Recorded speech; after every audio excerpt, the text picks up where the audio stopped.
Hi, and welcome back to the series on the T on being a Christian virgin waiting for marriage. This is once again another casual setting video, because in this video I'm actually going to go into probably more TMI on the experience of actually being a virgin waiting for marriage. Not that I haven't already been TMI on this series, but I'm going to talk more about the aspect of cycle, like being a woman with a cycle, because honestly, this is the reality of actually waiting for marriage. So I turned 25 in November, and today on my calendar, I was scheduled to ovulate. So this is the reality. My mind has been so dark all day, not even because I've been struggling with lust, but because when you've been abstinent for so long and you live in a society where self-control and self-discipline is not the norm in terms of sexuality, and people around you, like the social media, your peer group, people in general are just used to gratifying their sexual desire, whether it be through masturbation, pornography. Even if they're not physically having sex, technology has made it so people have access to at least some form of instant gratification regarding sexual desire. So when you're not just a virgin, but also a Christian who is convicted based on the Bible that, for example, masturbation, pornography, and reading, for example, steamy romance novels are sins, are ways that are what the Bible calls in Ephesians a hint of sexual immorality. And you are required, based on your faith in God and belief in the Bible, to abstain from those things. It does something to the mind over a long period of time when you live in a world where that is not the norm. Years ago, decades ago, even when my grandma and her mother were growing up, my mother told me back then that was the norm. Women were expected to be virgins until they got married. That was not, like, if you weren't a chaste woman, that was more likely to be like a surprise to people than if you weren't. But in this society, even in the Christian church, there are hoes everywhere. I lost most of my female friendships because most of my female friends were either active hoes or ex-hoes who turned to Christ and were allegedly waiting for marriage. Some of them successfully did, but others were in the thick of it and struggling. And I don't have the words to really describe the mental toll, because even though it's awkward sharing that, for example, like it may seem inappropriate to share it, because even though I warned that this video would be TMI, that I'm ovulating, this is the reality of it. I'm ovulating, and where my body is attuned to, based on my hormones, based on my cycle, and based on what is healthy for my body is giving me signals to gratify sexual desire and focus on that and not care about self-control. My mind has to dominate and govern my emotions, and I have to listen to sound reasoning and the Bible and keep the Word of God at the center of my brain and understand that my flesh is not in control here. But now, being almost 25, I've had experience doing this. Not that I've never watched pornography, because that was something I struggled with in the past. Not that I've never, engaged in other things like masturbation, reading steamy romance novels. But sex, sexual contact, physical sexual intimacy, that is something my entire life I've never engaged in. I've never even had my first kiss. And so, having been surrounded by so many females who are so used to, whenever they feel a twinge of sexual desire, they just go for it. They're not used to controlling their bodies, doing what 1 Thessalonians calls controlling your body in a way that is holy and honorable, lifelong. The level of hysteria I experienced being surrounded with so many hoes, specifically Christian women who were hoes, and not used to exercising lifelong self-control over their bodies in that way, genuinely left me feeling and thinking I was an insane individual. But in reality, this is just a reflection of the corruption and the deterioration of morality in the Christian church. Being an X304 has been normalized in the Christian church. In my experience, when I realized that not only were there a bunch of X304s that I was allowing to disciple me because I really was naive and trying to believe the best about people, trying to see the good in people and believe the best about them. But also when it came to not just the X304s, but also the women who I shared in the last episode of this series lied to me about being virgins. So they would tell me they were virgins waiting for marriage, but they were lying, which in the Bible is an offense, even though I'm not going to get any deeper into that. These women, it was like, narcissism is a good way to describe it, but I don't want to use words that aren't in the Bible to describe this. It's just been so normalized for women to be hoes in this society, especially in the US and even in the Christian church, that this type of behavior is, people don't even bat their eyes at it. But when I realized I was being deceived by multiple different women who did not share my background of having been a virgin lifelong, waiting for marriage to obey the word of God, which values women being virgins until wedlock. And I started getting in the company and under the discipleship of women who actually did that, remain virgins until wedlock.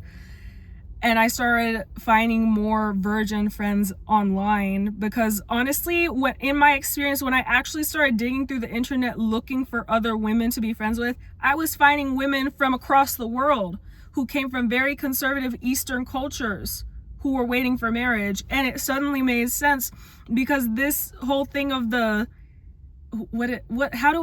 it's like a epidemic, hope-epidemic in the Christian church. Hope-epidemic, that's what I'm going to call it. That's not really a thing over there, like over in different Eastern cultures. I'm not saying it never happens, because I did come into contact with, I did find online hoes that lived in the East as well. But I was more likely to find a woman who was more traditional and conservative like I was in this way in terms of valuing virginity and preserving yourself as a woman until marriage from the East. And so I'm gonna be so real that when I finally did start finding real virgins who were waiting for marriage, who were also women, because I cannot stress how rare it has become to find that in the US. And again, I've already shared that in previous videos. I started finding women who were sharing testimonies that sounded like my thoughts and my voice. Women who were literally my age or getting older and literally experiencing suicidal thoughts and ideation. Because when you've literally had to compartmentalize and lock away and deny that aspect of your humanity, because all humans are sexual beings. God created Adam and Eve sexual beings in a marriage specifically. They had a release to consummate their marriage because they were created in a marriage. Eve was created essentially in a marriage. God brought Eve to Adam and that was it. So all humans were created sexual beings. And when you've been a virgin well into your 20s, even though I'm about to turn 25, it's there's just a sense, especially in this culture where fornication has been so normalized and women being hoes has been so normalized.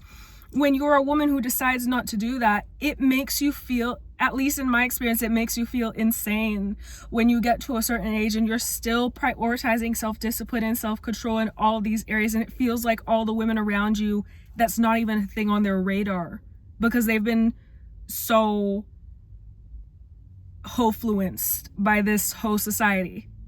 And so this society that really doesn't, anyway, where female promiscuity has been so normalized. So when I started finding other women who were sharing, I've been struggling with suicidal thoughts because again, I'm committed to waiting for the best and committed to not being promiscuous, but this is really difficult because my body, my mind, and emotions are still influenced by the fact that I'm a sexual being as a human. And so it's like overcoming that. It almost feels dissociative, because you're in a body that, because of stuff like ovulation, is giving you cues through your hormones, through all of these things, to have a sex life, but you don't have one because you're a virgin waiting for marriage. And so I've just been going through the emotions today, because this is where what I've been talking about regarding other women has come into play.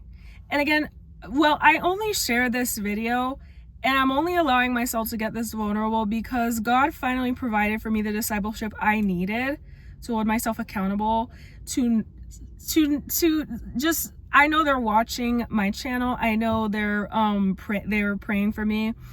And so I know that I have what I need, and I know they've got me covered, is essentially the thing. But can I say that when it's come to waiting, this is where dealing with other women in the church has been difficult, because there are so many Jezebels in the modern Christian church, specifically in the US now, that they're mean and nasty. They give bad advice. They give hypocritical advice. They talk to you. Like when I would share with some of these born again virgin women, Jezebels, that I was suicidal, they would just completely ignore me and give offhand advice, make offhand comments, be bitter and just nasty. And looking back, I realized, as difficult of a time as I've had waiting for marriage, these women are so bitter about their sexual past in the church that I still recognize that I wouldn't want to trade places with them, and what I'm doing is still worth it. But again, it does something to a young woman psychologically when she's committed to that self-discipline, and not only is she managing her own body and emotions and mind and will and submitting and continually surrendering those to God, but you also are surrounded by women who call themselves Christian who hate you, literally hate you for doing something they didn't, because they envy your self-discipline. And it's not like I've been perfect. It's not like I've exercised self-discipline in every area of my life. This is just an area where I was committed from a young age because I made a promise to God that I was going to wait for marriage. But today on ovulation, my hope is that this reaches other virgin women, just to let you know you're not crazy. This is why I'm in therapy. This is why I've prioritized discipleship. And this is why in this society that's so influenced by hoes, I've prioritized finding other virgin friends, and also testing every spirit and making sure that I'm praying to God for discernment about my friends to make sure these women are who they say they are, because that has made such a difference for me in terms of not feeling crazy and feeling like what I'm doing is worth the long-term investment. That's all I'm gonna share in terms of vulnerability, but I just feel like this needed to be said. And honestly, this post, because of where I am in my cycle, this is me holding myself accountable to stand up for myself and stand up for my own accountability, even though it's uncomfortable. But again, I gave a fair warning before I really got into this video that this video was going to be more TMI. So I'm just leaving it in God's hands with that.